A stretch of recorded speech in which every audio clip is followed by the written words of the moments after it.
அல்லாஹ் குர்ஆனில் என்ன சொல்கிறான்னா, இறைவன் நம்மளை இயற்கையாக எந்த படைப்பில் படைத்திருக்கிறானோ அந்த படைப்பில் மாற்றம் செய்யக்கூடாது அப்படின்னு அல்லாஹ் சொல்கிறான். இறைவனின் இயற்கையான படைப்பிட மாற்றம் செய்வது ஷைத்தானின் செயல் அப்படின்னு குர்ஆனில் சொல்லப்படுகிறது. ஷைத்தான் மனிதர்களை எப்படியெல்லாம் வழிகெடுப்பானா அது குறித்து குர்ஆனில் நமக்கு அறிவுறுத்தப்படுகிறது.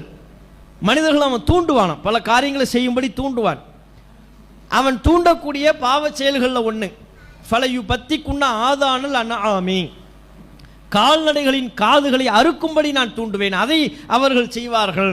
நான் மனிதர்களை வழிகெடுப்பேன், பல்வேறு விதத்தில் வழிகெடுப்பேன். அதெல்லாம் ஷைத்தானின் வாக்கு மூலமாக குர்ஆனில் இடம்பெறுகிறது.